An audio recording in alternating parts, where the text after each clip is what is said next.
Hi, இன்றைக்கி Sunday menu தான் பார்க்க போகிறோம். வந்து எக்கு, இது வந்து மட்டன் கிரேவி, அப்புறம் இதுலேயே மட்டன் குழம்பு, ரசம் எல்லாம் செஞ்சுருந்தோம். அப்புறம் ஸ்பெஷலாக இன்றைக்கி இறால் கிரேவி பண்ணியிருந்தேன்.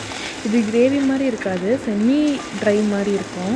ரொம்ப ஈஸி தான், பிகினர்ஸ் கூட பண்ணலாம். நார்மலாக மசாலா போட்டு மேக்னேட் பண்ணி ஃப்ரிட்ஜில் வச்சுருங்க.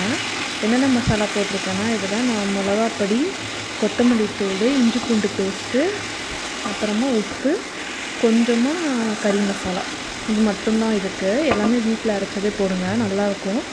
அப்புறமா பூண்டு மட்டும் இடித்து போட்டு உங்களுக்கு விருப்பமான நல்லெண்ணெய், தேங்காய் எண்ணெய், எந்த எண்ணெய் வேணுமோ, இல்லை நெய், பட்டர் எது வேணுமாலும் போட்டுக்கோங்க.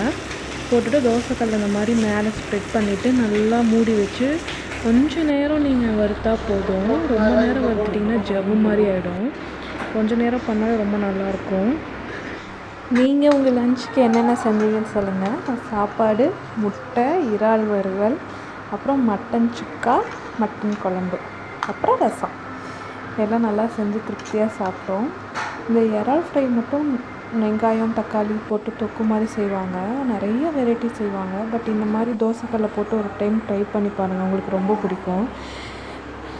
சாட்டர்டே வந்து டிமார்ட் போயிருந்தபோது ருத்ரனுக்கு இந்த பீங்காம் பிளேட் வாங்கியிருந்தேன். வாங்கும்போது நினச்சேன் உடச்சிடுவானே, அழகாக இருக்க உடச்சிடுவான்னு. அப்புறம் ரொம்ப பத்திரமா வச்சுருந்தான். கீழே போட்டால் சவுண்டு கேட்குதுன்னு மெதுவாக வச்சு மெதுவாக பண்ணான். அவனுக்கு தனியாக தண்ணி குழம்பு மாதிரி வச்சுருந்தேன். இது வந்து ஈரோடு ஸ்பெஷல் தண்ணி குழம்பு சிக்கனில். அப்புறம் மட்டனில் ஒரே ஒரு நல்லி பீஸ் மட்டும் வச்சு அவனுக்கு ஊட்டி விட்டேன். நல்லா சாப்பிட்டான்.